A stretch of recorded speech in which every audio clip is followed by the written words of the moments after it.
Welcome to the Dental School Guide podcast, your ultimate destination for all things dentistry. I'm Dr. Tanner Townsend, your guide through the complex world of dental education. Join us as we uncover the secrets of acing dental school admissions, navigating residency programs, and exploring career opportunities. Please share and enjoy. Real quick, just wanted to make all you pre-dental students out there aware of a resource. If you've ever been worried about getting into dental school or are wanting to get into that school of your dreams, then you definitely want to check out a program called Dental School Guide. In the program, we walk you through how to save money, time, and heartache when applying to dental school. There's so much fluff out there when it comes to resources for getting into school, and we are streamlining all of that. With our comprehensive digital course, expert mentorship, and personalized application review services, you'll have everything you need to stand out to admission committees. Take advantage of this amazing resource that will help you increase your chances of getting into dental school. You'll want to check out dentalschoolguide.com. Check it out.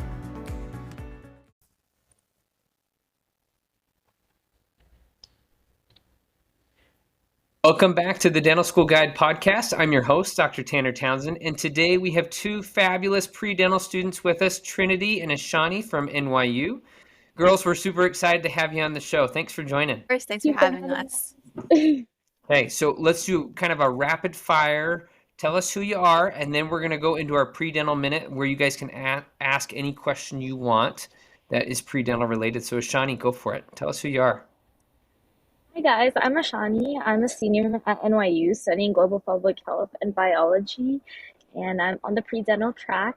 So yeah, that's a little bit about me. Trinity? All right. Hi, everyone. I'm Trinity. I'm also a senior here at NYU, majoring in biology and minoring in public health. I'm also on the pre-dental track, and I've been pre-dental since high school, so I do have some experience in dental assisting and shadowing. And I'm excited to be on the podcast. Awesome. Okay, well, Ashani and Trinity, feel free. Let's fire away, and we've got 10 minutes, and let's ask some questions. I have a question with balancing your ambition with maintaining relationships and self-care in dental school. How do you balance and have that good work-life balance and kind of put your all into everything without spreading yourself too thin? That's a hard one. That's a great question, but very challenging to do in practice. I think that the best thing to do is to set times for yourself to be done studying. So I think school is going to happen between the hours of 7:30 to 5:30. Just plan on that every day. And then plan on a couple hours of studying, but then plan on a few hours, budget that time in your schedule to give yourself a little self-care time. And so I think that's probably the best way to do it. And then don't compromise on that schedule. It's really easy to let the studying to creep in and especially cram for that test. But if you're studying every day and not taking extra self-care time, then you can budget that time accordingly. Great question. Thank you so much. Okay, so I'll ask the next question, and I wanted to ask if your perception of what makes a good dentist changed once you started working with real patients. Yes, it did. And I think the thing what makes a good dentist is someone that's honest, someone that can communicate well with their patients and tell them really what's going on. And then someone that has taken the time to practice and be good at what they do, and they're not rushing through procedures. So I think it's those three things: honesty, good communication skills, and then they have good hand skills. And there's a lot of times when you two get into school, you're going to realize that you're going to be good at some things and not good at other things, but you can become good at all of them if you just practice enough. And so by practicing over and over and over again, you can get very good. And starts even in school. Great question, Ashani. Question about mentorship. I know you have this great mentorship program with the podcast and everything, but when you were a mentee, what is the best piece of advice or a piece of advice that stood out to you from a mentor, and how did that change your approach to both getting into dental school and approaching dental school and afterwards becoming a dentist and practicing? So I'm gonna take the in dental school part first, if that's okay, and then the practicing dentist part first. So I think the thing that you want to do when you're in school that I got from a mentor of mine is you take on every case that you can. Okay.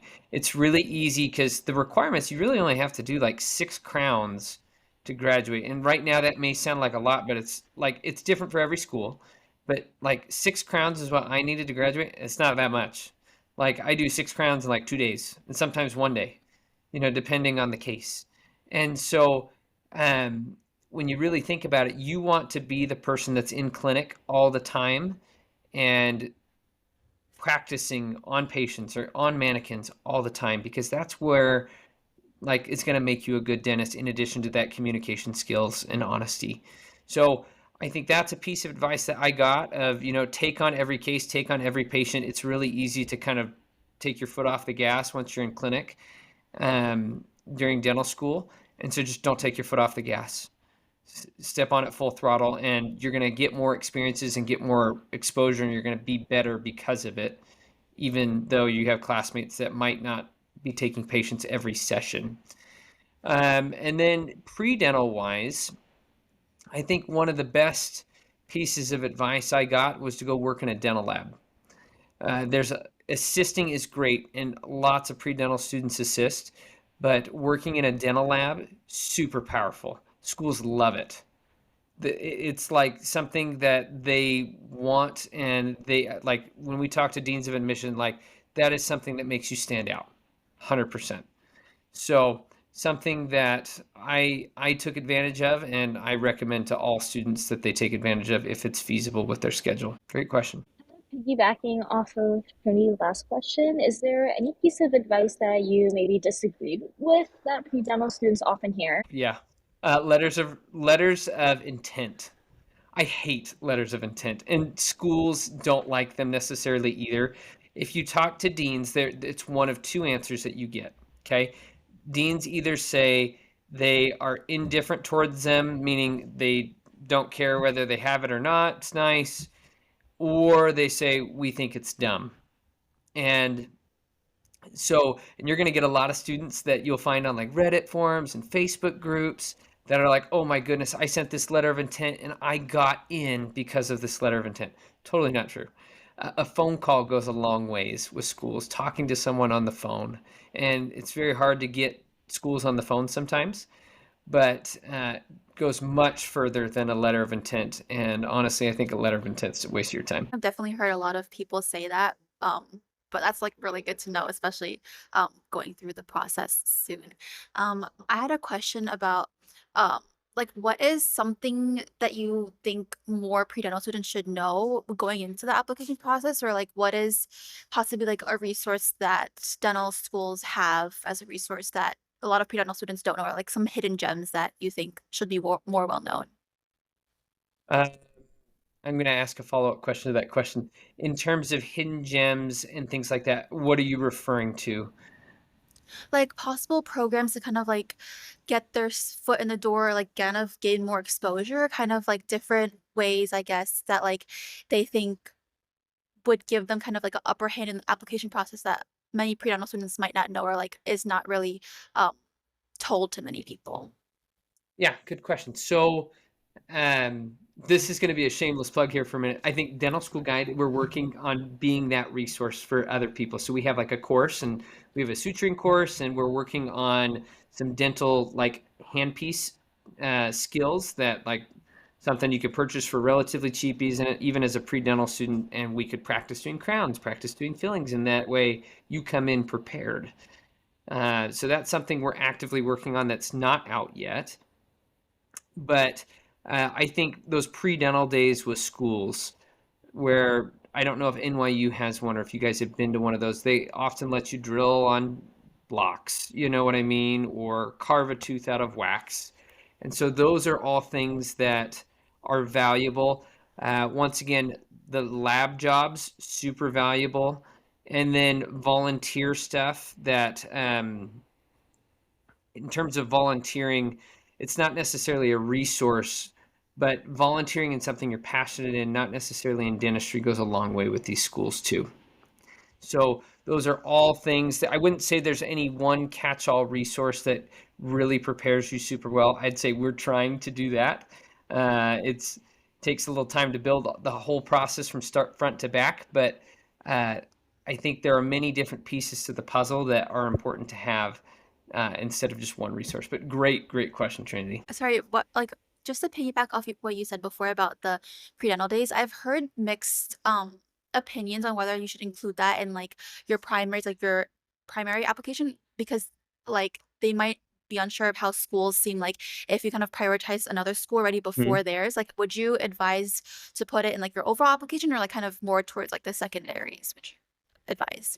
I would probably advise to leave it in the secondaries or leave it as a generic kind of thing on your application in the primary application. Just say pre-dental day had the opportunity in the description, because there's a description for every activity that you've been able to do.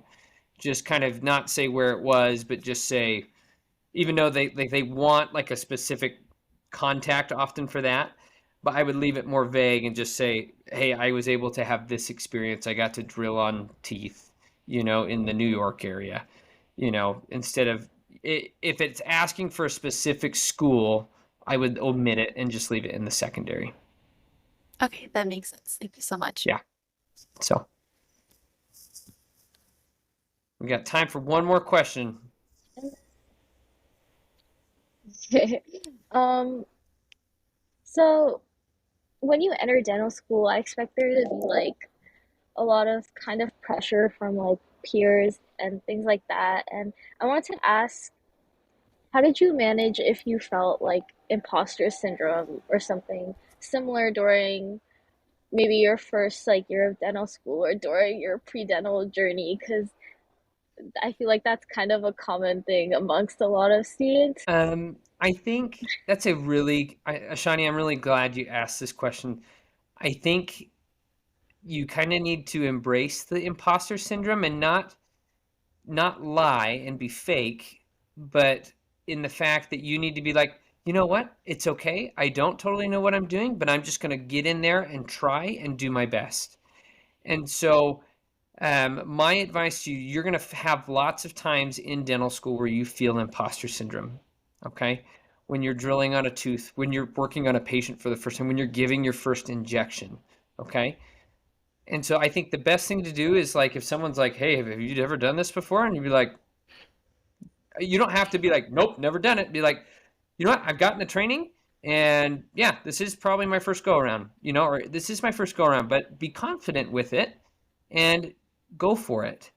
And what I've found from in myself and then other students that I've worked with is when you own your situation, own your limitations, and then proceed forward with confidence, then that imposter syndrome quickly turns into real confidence.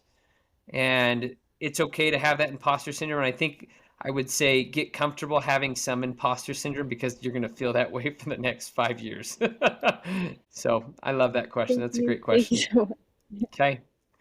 Well, that is it for today's episode of the Pre-Dental Minute on the Dental School Guide podcast. You guys, thank you so much for joining. It was a pleasure having you on. Thank you so much for having Thank us. you We so learned a lot much, in the Candace. session. We Okay. did. We Well, we definitely will catch did. you all. You bet, guys. Well, we will catch you all in the next episode. That's all for today's episode of the Dental School Guide podcast. We hope you've gained valuable insights and inspiration to fuel your journey into dentistry. Don't forget to subscribe to our podcast for more expert advice, inside tips, and engaging discussions.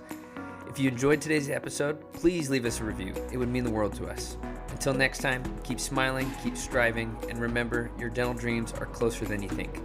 Thanks for tuning in to the Dental School Guide podcast.